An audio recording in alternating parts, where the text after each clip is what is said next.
Bonjour à tous. Bienvenue pour cette conférence dans le cadre de la 11e édition des idées mènent le monde. Une conférence intitulée sur le combat pour la liberté et le respect des femmes afghanes et iraniennes dans le monde. Alors on entend souvent dire qu'il faut parfois un cœur d'enfant pour ne pas désespérer du monde adulte, mais parfois il faut plus que cela. Il faut aussi également un peu de courage, notamment une flamme intérieure, une prise de conscience qui aboutit parfois à une forme de renaissance. C'est ce que raconte parfaitement ce livre, 10 témoignages des femmes d'Afghanistan, qui entendra nos cris, de Mursal Sayas. Et ça tombe bien puisque l'auteur est avec nous aujourd'hui pour nous parler de cette histoire en Afghanistan. C'est pourquoi je vous demande un tonnerre d'applaudissements, s'il vous plaît, à Madame Sayas.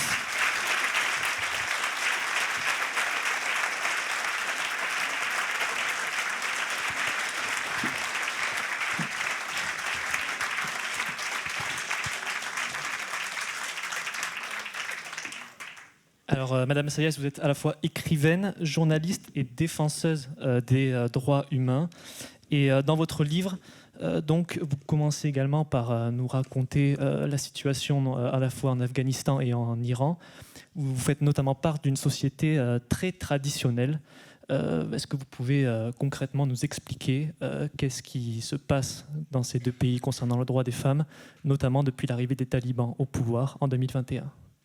Bonjour à toutes et à tous. Merci beaucoup de m'inviter ici. C'est vraiment un honneur pour moi d'être entre vous toutes et tous. Heureusement, je ne suis pas vraiment un expert sur l'Iran, mais ce qu'on partage avec la société iranienne et la société d'Afghanistan, c'est les régimes patriarcaux et misogynie. Bien sûr, les femmes sont affectées dans deux pays par ce système très misogyne et bien sûr à partir de genre.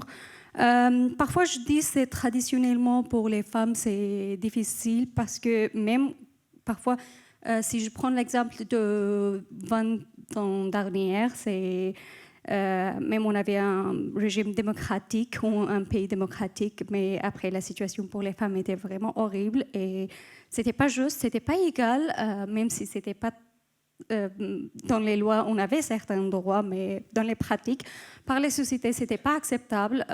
Peut-être la société maintenant, ils complainent contre les talibans, ils disent qu'ils n'acceptent pas les talibans, mais après, quand ça vient vers les femmes, ils gardent ces regards traditionnels et misogynes contre les femmes.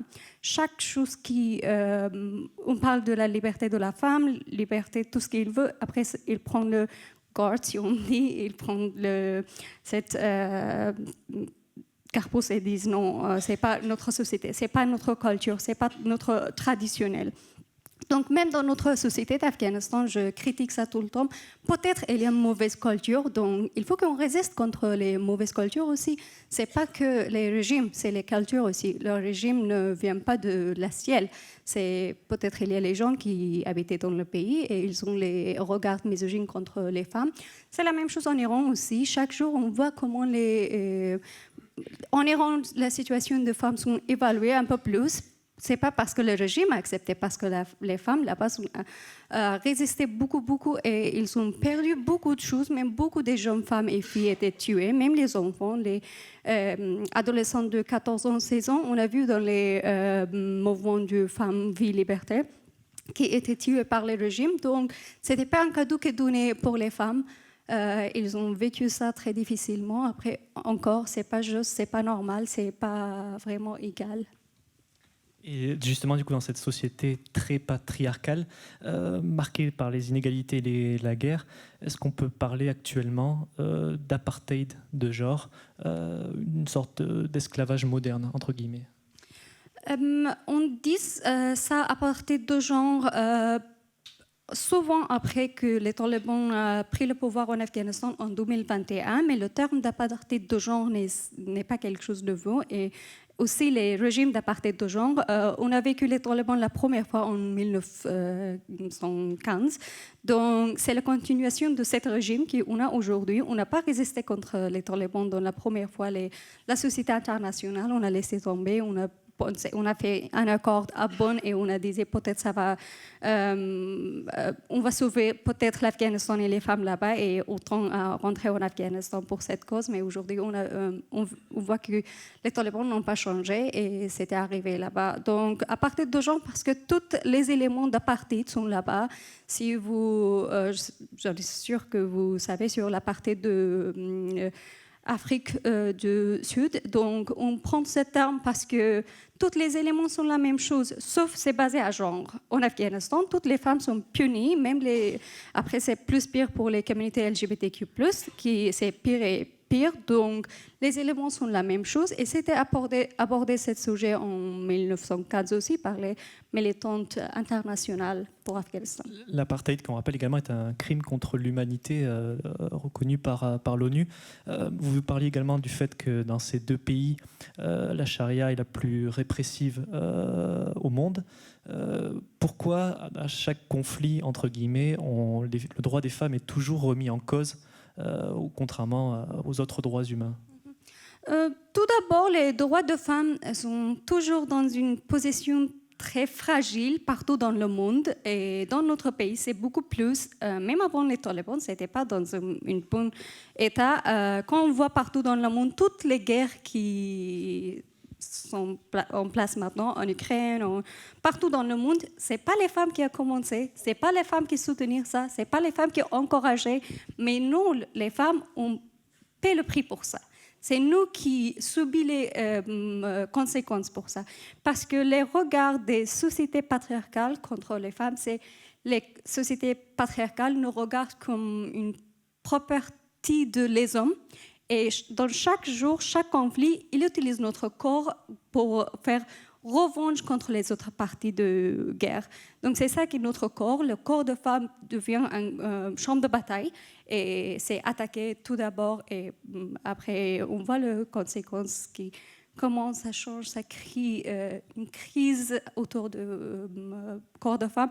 Même récemment, on voit partout dans le monde, dans tous les conflits, que les corps de femmes sont utilisés. Le viol, c'est utilisé comme une arme contre les corps de femmes. En Soudan, en Afghanistan, en Somalie, en Palestine, partout dans le monde, donc on voit ça. Et en Ukraine, bien sûr, il y a beaucoup de cas qu'on a vus. Donc, je pense que c'est ça la raison. Alors, dans votre livre, justement, sur Qui entendra nos cris, 10 témoignages des femmes d'Afghanistan, vous parlez notamment des fois d'héroïnes sans médaille, par exemple, pour mentionner ces femmes, ce qui également raconte des histoires bouleversantes et tragiques.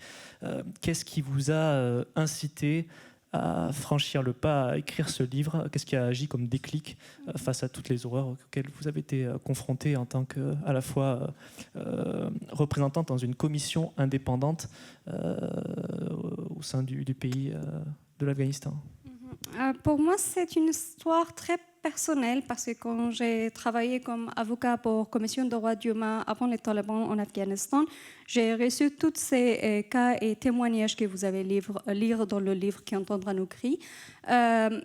J'ai monitoré, j'ai suivi tous ces cas en tribunal, en prison, en foyer. Et dans ce temps-là, je me demandais cette question, est-ce que cette femme, elles sont très fortes de parler de toutes ces violences ou peut-être non, on n'est pas assez forte on est trop forte de garder silence contre ça. Encore, je n'ai pas de réponse pour cette question parce que je pense que toutes les femmes qui subissent les violences conjugales, les violences domestiques, les deux, ils sont trop forts. Elles parlent de ça ou s'ils gardent pour elles-mêmes. Dans les deux cas, c'est trop difficile de dire et il n'y a pas une réponse certaine pour ça. Mais dans le livre, donc, toutes ces femmes m'ont encouragée de faire mes combats, de continuer de travailler pour les femmes, être plus insistée pour les droits humains et rester là-bas n'importe dans quelle époque, n'importe quelle menace j'ai vue jusqu'à aujourd'hui. Bien sûr, on a vécu beaucoup de menaces par les talibans, par les gens qui sont contre ça, contre les combats sur les droits humains. Mais pour moi, toutes ces femmes sont vraiment héroïnes, les héroïnes qui on ne donne pas les médailles. Il y a beaucoup, beaucoup de femmes dans la vie, dans le monde, surtout en Afghanistan, qui résistent, ils continuent à se vivre, ils respirent chaque jour pour une un avenir bien lumineux, mais ils sont pas visibles, ils ont disparu, on ne voit pas. Donc, ce livre, pour moi, c'était ça. Après, plus important, c'est quand je suis arrivée en France en 2021, je me blâmais pour être sauvée. Je me disais, maintenant je suis sauvée, il faut que je fasse quelque chose pour les femmes qu'on ne voit pas, on n'écoute pas en Afghanistan. Donc j'ai décidé d'écrire ce livre. J'avais vraiment la chance d'être publié par Observatoire parce qu'on n'a pas tous cette chance. Comme les femmes réfugiées, comme les femmes étrangères, comme les femmes racisées, on n'a pas cette chance d'être publiées dans les autres pays. Parce que quand je suis arrivée, je ne parlais pas la langue du tout. Maintenant, même j'ai les fautes grammaire, les fautes prononciation. Donc, mais dans tous les cas, ce n'était pas trop facile d'être publié. J'avais la chance. Il y a beaucoup de femmes qui ont les histoires pour dire. Ils ont les témoignages pour dire, pour raconter. Dans toute l'époque, quand je suis arrivée ici, j'ai vu, il y a les autres qui racontent notre histoire des maîtries des femmes orientales, maîtries des femmes d'Asie, les résistances des femmes d'Afghanistan, les femmes exilées, les femmes étrangères. Mais ce n'était pas nous. On avait vraiment peu de chances de raconter notre histoire, autant que les femmes racisées, les femmes réfugiées, les femmes d'Afghanistan. Tout ça, donc, pour moi, c'est très, très précieux de parler de ça, d'être ici et de donner ce courage pour les autres femmes qui ne sont pas visibles ou ne voient pas, et aussi pour les éditeurs et éditrices, de donner cette chance pour les femmes minorités peut-être. On n'est pas minorité, mais on n'est pas visible.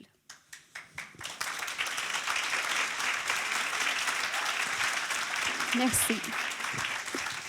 Ça mérite effectivement un applaudissement puisque Mursal Sayas est effectivement réfugiée afghane depuis 4 ans seulement en France. Il faut ressouligner effectivement ce parcours exceptionnel. Justement également le fait de ce livre, concrètement pour ceux qui ne l'ont pas encore lu, est-ce que vous pouvez nous donner des exemples aujourd'hui de qu'est-ce que les femmes sont empêchées de faire concrètement dans ces 2 pays pour que vraiment les gens puissent comprendre à quel point leurs libertés sont brimées dans ces 2 territoires? Le livre parle des témoignages des femmes qui ont subi violences basées à genre, surtout domestiques, à la maison. Donc, il y a des témoignages des femmes qui ont vécu les violences.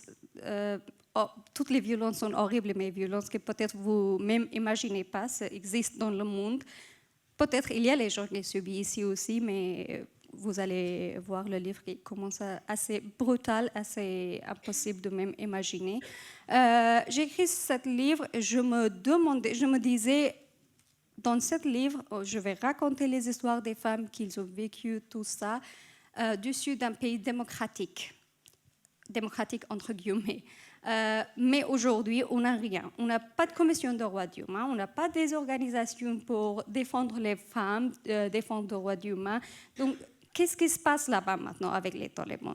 Toutes les choses sont contre les femmes. Même quitter la maison et aller à l'extérieur, c'est interdit pour les femmes. Ou si ce n'est pas interdit, c'est presque interdit. C'est avec les punissements, c'est avec peut-être être frappé dans les rues par les hommes ou par les talibans. Donc, c'était ça que je me disais, quand vous allez lire ça, ça peut sensibiliser beaucoup la communauté internationale et aussi les institutions qui travaillent pour les droits humains, féministes, droits des femmes. Donc, c'est vraiment un goût d'une océan. Donc, on peut voir qu'est-ce qui se passe maintenant. Au moins, on peut imaginer qu'est-ce qui se passe dessus des talibans.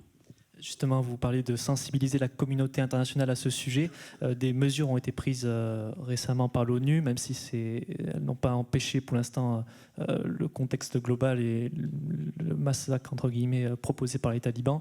Est-ce que vous considérez malgré tout qu'il s'agit déjà de petites victoires, de victoires déjà en général pour cette cause qui est encore un peu oubliée dans le monde actuel? Je le considère comme une bonne étape, une victoire totale, mais ça peut être un exemple de tout ce que les communautés internationales ont fait dans 4 ans derniers. Bien sûr, c'était les femmes d'Afghanistan qui ont plaidoyé pour ça, beaucoup, dans toutes les sciences des Nations Unies. Moi et les autres, on a fait on a participé pour demander de cette enquête. On a négocié beaucoup avec beaucoup de pays pour accepter ça et pour continuer de faire ça. Donc, ça peut être une étape. Et à côté de ça aussi, j'aimerais bien citer les tribunaux populaires en Espagne qui étaient, je pense que c'était en mois octobre. Pour les femmes afghanistan aussi, il y a beaucoup des autres mouvements. Aussi, la France, ce que la France a fait, le Cour du national d'Asie a annoncé que les femmes afghanes peuvent demander asile en France. Donc ça, c'est déjà une autre étape. On le compte, mais vraiment, ce n'est pas suffisant avec tout ce qui se passe en réalité en Afghanistan. Alors du coup, on va revenir également sur le livre, où on constate du coup que les femmes se retrouvent rapidement à l'isolement. Comment, dans ce contexte, elles peuvent affirmer leur indépendance alors qu'elles sont confrontées à l'obéissance permanente, entre guillemets ? Pour la société iranienne, c'est un peu peut-être différent maintenant. Comme je disais tout à l'heure, c'est pas quelque chose qui est donné comme un cadeau pour les femmes en Iran, mais aujourd'hui, avec beaucoup de pressions que le monde entier met sur l'Iran et aussi les Iraniens, le régime de Mollah qu'ils ont vu, ils n'ont pas le pouvoir du peuple, donc ils ont un peu, pour l'instant, reculé un peu. Donc, mais c'était vraiment, pour les femmes iraniennes, c'est un peu, ils ont vécu quelque chose un peu, on peut le voir dans les rues, sans poil mandatory et je ne sais pas comment on le dit. Mais pour l'Afghanistan, pour les femmes d'Afghanistan, être indépendante, c'est quelque chose de très loin de même imaginer. Parce que là-bas, tout était interdit. Comment une femme peut être indépendante quand elles n'ont pas accès à l'éducation ? Éducation, je insiste de dire ça tout le temps dans toutes mes conférences. Éducation, ce n'est pas quelque chose que vous négociez sur ça. Comment on peut négocier sur l'éducation de filles et femmes ? Les filles, après 12 ans, elles ne peuvent pas aller à l'école. Mais on garde de dire ça, mais après, si demain, les talibans laissent les filles d'aller à l'école, est-ce qu'on le reconnaît et on va être reconnaissant des talibans parce que maintenant, ils ont les bons talibans, parce qu'ils laissent les filles aller à l'école. Donc, notre standard, c'est vraiment diminué chaque jour. Donc, c'est dommage de dire ça. Après, je pense pour les femmes en Afghanistan, dans cette situation elles vivent dessus les talibans, être indépendante, ce n'est pas possible. Quand on n'a pas le droit d'accès à les ressources, à l'argent, au travail, être à l'extérieur, s'exprimer indépendante, c'est un rêve. Mais quand même, les femmes en Afghanistan, elles résistent beaucoup. Elles utilisent l'art, l'écriture, la lecture, le cinéma, les réseaux sociaux, les manifestations à l'intérieur de ces maisons, tout ça contre le régime. Et ça, c'est très précieux pour nous qu'elle fait tout ça. Elle utilise cet utile pour manifester contre le régime et n'accepter pas totalement. Est-ce que également le fait de prendre la parole par ce livre, par exemple, aussi, c'est déjà un acte en soi de résistance, de renaissance, presque également ? Exactement. Pour moi, c'est renaissance, renaître comme le thème de notre conférence et aussi résistance. C'était un exemple de tout ce qui se passe entre nous. Comme on voit les femmes en Afghanistan, comment ils ont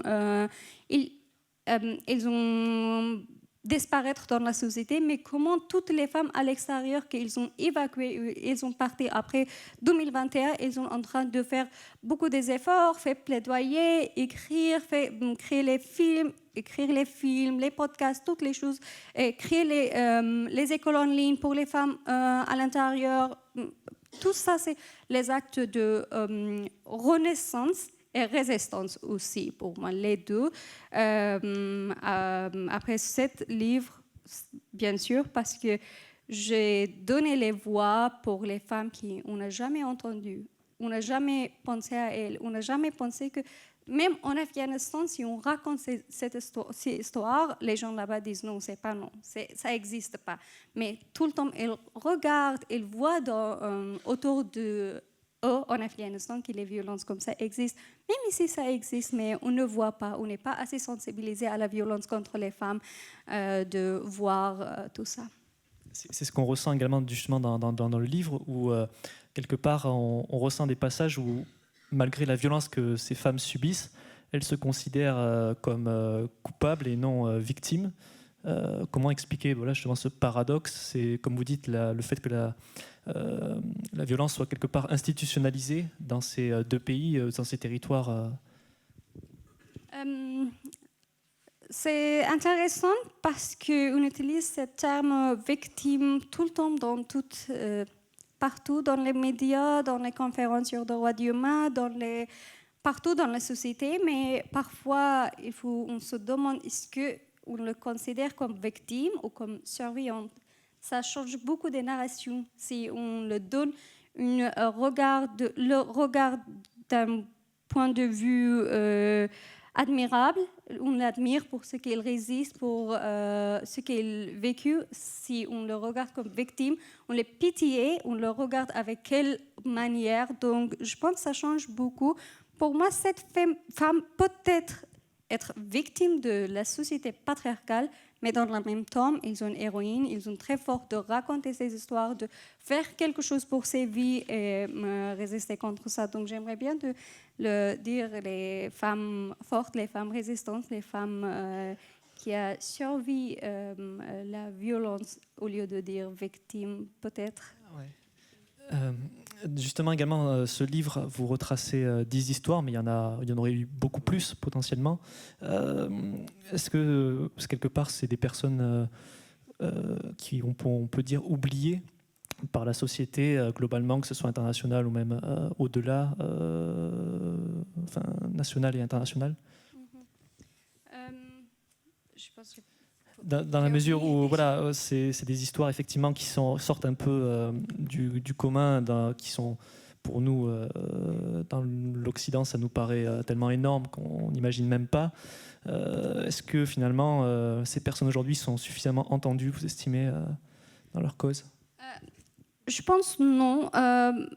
J'ai travaillé 3 ans pour ce département Commission des droits humains. Donc pour 3 ans, j'ai suivi peut-être plus de 3000 cas ou 1000 cas, plus de 1000 cas, la même chose à peu près. Et aussi mes collègues dans les provinces partout en Afghanistan, ils ont regardé et travaillé dans les cas comme ça. Donc cet livre dit 10 témoignages. C'est vraiment rien de tout ce que les femmes n'ont pas vécu. Et après, ce que j'insiste de dire, oui, on a oublié les femmes en Afghanistan.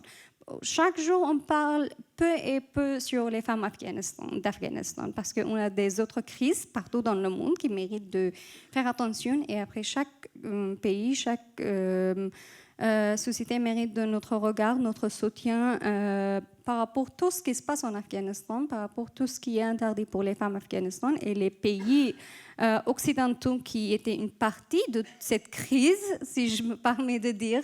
Tout le monde en France me dit ah oui, ironiquement, grâce aux États-Unis qu'ils ont parti, donc tout se passe en Afghanistan à cause de ça. Je me dis, tous les pays qui étaient partis de OTAN, donc ils sont responsables pour tout ce qui se passe là-bas. C'est pas que les États-Unis, c'est beaucoup de pays occidentaux qui font les choses dans les autres pays et après ils ne font pas attention assez suffisamment après les crises. Parfois, les gens disent, par exemple, oui, les pays occidentaux évacuaient beaucoup des femmes, par exemple, d'Afghanistan, maintenant de Palestine, de beaucoup des autres pays, mais ce n'est pas suffisamment. Il faut qu'on fasse attention dans les pays qui ont une politique féministe étrangère. Il faut qu'on fasse attention avec tous les pays qu'ils ont engagés avec les régimes totalitaires.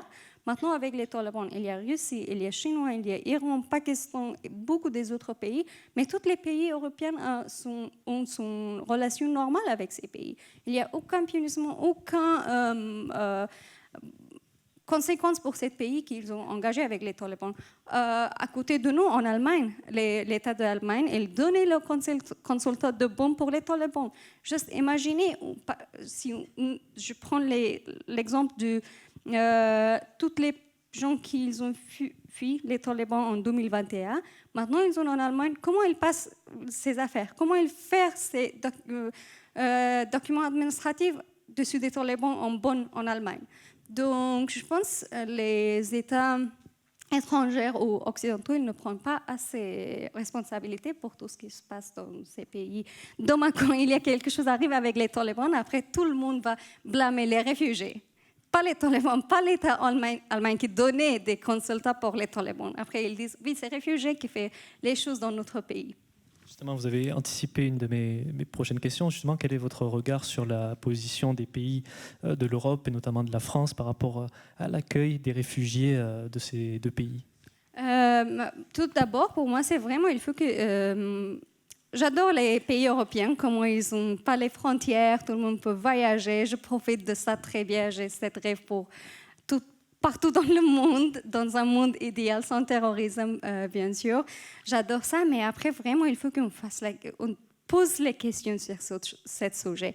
Pourquoi le Norvège, elle donne permission à les talibans de venir en Europe librement, parler de ses politiques, être engagé avec les talibans. Et aussi, j'ai donné l'exemple de Allemagne aussi. Mais surtout ici, pour les réfugiés, je raconte ça très personnellement. La France a fait beaucoup de choses pour les réfugiés d'Afghanistan. Ils ont évacué beaucoup des artistes, des journalistes, des militants de droits humains, beaucoup de femmes. Ils ont annoncé avec les Corps national d'asile cette décision extraordinaire pour les femmes d'Afghanistan. Mais après, dans la réalité, ce n'est pas du tout la même chose. Quand je suis arrivée, en plus de tous les autres traumas que j'avais dans ma vie et après le pouvoir de Taliban, j'avais honte de dire je suis réfugiée. Vraiment, j'avais honte parce que c'était assez dévalorisé dans cette société. Je me disais, c'est une honte d'être réfugiée. Maintenant, je le dis avec la fierté que je suis réfugiée parce que je pense que ce n'est pas la honte contre moi, c'est l'honte de la société qui regarde les réfugiés assez mauvaisement. Il faut qu'on change cette narrative. Oui, j'ai beaucoup d'amis très très bien en France, j'ai beaucoup d'amis extraordinaires, mais est-ce que tout le monde a la même chose? Si on voit une femme ou un homme qui elle n'est pas éduquée, on ne regarde pas la même chose. On pense qu'ils ils ne méritent pas d'être amis de nous, entre nous. Ils ne sont pas acceptables. Si vous allez regarder les centres réfugiés dans votre ville, s'ils existent, vous allez voir comment la France traite les réfugiés ici. Donc, personnellement, quand j'avais vraiment honte de dire j'ai réfugié, ça, je pense que c'est clair comment c'est la bienveillance de la société contre les réfugiés. Également, pour poursuivre, est-ce que vous pensez que l'éducation, la culture, ça peut jouer un rôle justement dans le fait de faire évoluer les mentalités et dans le fait d'offrir un horizon radieux à ces femmes et à ces deux pays? Oui, bien sûr, l'éducation dans toutes les sociétés. Ici, si on parle de la situation des femmes en Afghanistan ou en Iran ou partout dans le monde, les mauvaises situations des femmes, tout d'abord, ça donne les femmes ici une idée de... Ça peut arriver ici aussi, comme aux États-Unis, maintenant, le droit d'avortement, c'est interdit, donc ça n'existe pas dans quelques États, si on peut le dire. Donc oui, je pense que c'est très important. Ça peut sensibiliser les gens par rapport au droit humain, droit de femmes, inclure des réfugiés, des femmes réfugiées, racisées, tout le monde. C'est très important de rééduquer la société. Et aussi, je dis ça pour notre société aussi. Je parle beaucoup dans les médias personnels. Je travaille dans un podcast aussi je dis ça. Pour un grand changement, il faut qu'on change la culture. S'il y a une mauvaise culture, il faut qu'on le change. On n'accepte pas comme notre culture, c'est quelque chose de très important. Il faut qu'on résiste aux les changements. Non, il faut qu'on change les cultures s'ils ne sont pas à l'intérêt de tout le monde. Ça permettrait de faire évoluer le statu quo, vous pensez, dans ces deux pays par rapport à la culture en général, mais même aux traditions? Dans mon pays, c'est plus difficile. Maintenant, avec les talibans, on est vraiment... Les gens là-bas vivent dans les Moyen-Âge. C'est pas dans la même... on n'habite pas dans le même siècle en Afghanistan. Tout est interdit pour les femmes. On habite dans le même temps parallèle au monde, l'Internet, la technologie, l'IA, tout ça. Mais là-bas, c'est totalement différent. la semaine dernière, la dernière ordre de Taliban en Kandahar, du sud d'Afghanistan, il disait à les hommes, déclarait, si votre femme vous ne obéit pas, disez à nous, racontez à nous, on va les corriger. Juste imaginez, la violence finirait pas hors de la maison. Tout ça, c'est même les parties très très intimes, même dans notre corps, dans la maison, dans la chambre. Ils ont interdit d'utiliser contraception. Donc, regardez, c'est assez brutal. Donc, changer cette culture, je pense que ça va durer peut-être 100 ans après maintenant aussi. On va avoir cette conséquence pour très très long. C'est trop difficile de changer. On parle de ces pays et effectivement, il y a beaucoup de pays aujourd'hui en Europe ou même sur d'autres continents qui effectivement remettent en cause certains droits. Donc c'est important de le rappeler aussi qu'effectivement c'est un peu désuet, on peut estimer. Pour finir également, est-ce que on peut un peu s'étendre également sur l'avenir de ces femmes. Selon vous, qu'est-ce qui les attend pour les prochains mois, les prochaines années, selon vous? Avec les talibans, on n'attend rien qu'une future sombre sans les femmes, une société patriarcale qui va être développée à l'extérieur d'Afghanistan aussi. Les groupes radicaux vont être inspirés par les talibans partout dans le monde. On voit ça récemment. Beaucoup de groupes utilisent, et les talibans sont rôle modèle qui utilisent ce terme. Ils sont inspirés par les talibans. On n'attend rien avec les talibans. Pour les femmes, tout est sombre, tout est noir. Il n'y a pas d'une futur. Mais sans les talibans, je pense que les femmes, ils sont assez fortes. Elles peuvent participer dans les pouvoirs politiques. On n'attend pas de la communauté internationale de négocier sur notre droit d'éducation. Et c'est tous pour nous. Nous, on veut être une partie de chaque négociation, chaque dialogue, chaque conférence, chaque décision qui prend sur l'Afghanistan, on veut être une partie de ça. Si on n'est pas dedans, cette décision, pour nous, c'est mort et ça compte rien du tout. Donc, on attend peut-être des autres conférences sur l'Afghanistan, autres décisions, peut-être les autres choses. Politiquement, on va voir avec tout ce qui se passe dans le monde, mais ce qui nous attend, nous, des femmes d'Afghanes, à l'intérieur, à l'extérieur, diaspora, société civile, tous, d'être une partie de toutes les négociations, toutes les choses qui se passent sur l'Afghanistan, sans nous, aucune décision ne peut pas passer. Est-ce que, du coup, malgré l'exil que vous avez été contraint et forcé, est-ce que vous gardez malgré tout espoir pour la suite? C'est trop difficile. Heureusement, je ne suis pas dans un très pessimiste mode aujourd'hui. C'est difficile de garder espoir quand on voit que presque toutes les choses dans le monde, c'est contre nous, autant que les femmes afghanes. En Afghanistan, bien sûr, les politiques, les économies, même ils utilisent notre corps contre nous. Donc, c'est difficile de garder l'espoir, mais quand même, quand je vois les femmes en Afghanistan, les jeunes filles, comment ils font des efforts pour se sortir, pour apprendre, pour être heureuses, pour créer les arts, pour faire les arts, pour partager, trouver peut-être une très petite fenêtre pour se connecter à le monde à l'extérieur. Donc ça me donne espoir et vraiment je fais confiance aux femmes en Afghanistan, à ses résistances et à tout ce qu'il fait. Oui. Bravo, mais merci en tout cas. Merci beaucoup.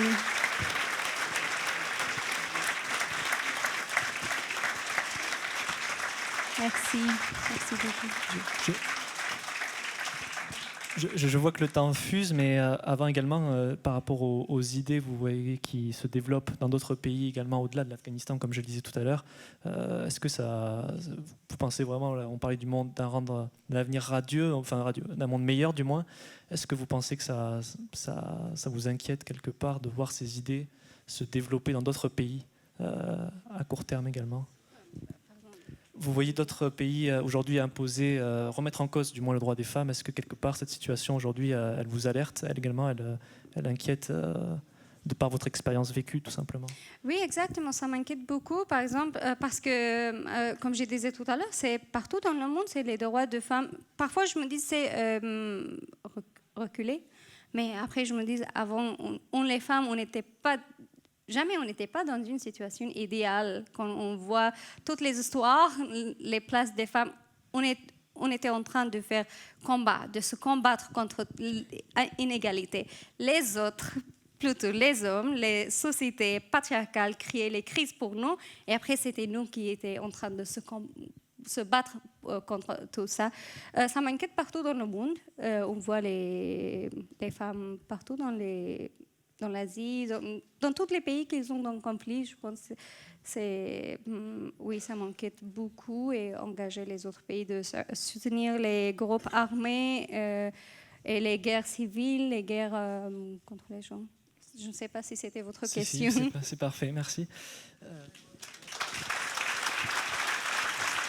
Merci.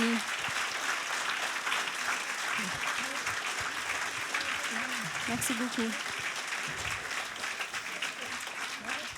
Alors, je suis désolé pour ceux qui ont encore des questions à poser. Malheureusement, le temps nous est pris. Vous pourrez poser vos questions à Mursal Sayas durant sa séance de dédicace qui commence à 15h. Merci, tout d'abord. Merci à toi. Madame Sayas. Merci beaucoup. Je rappelle du coup que vous êtes l'auteur de ce livre qui entendra nos cris, 10 témoignages de femmes en Afghanistan.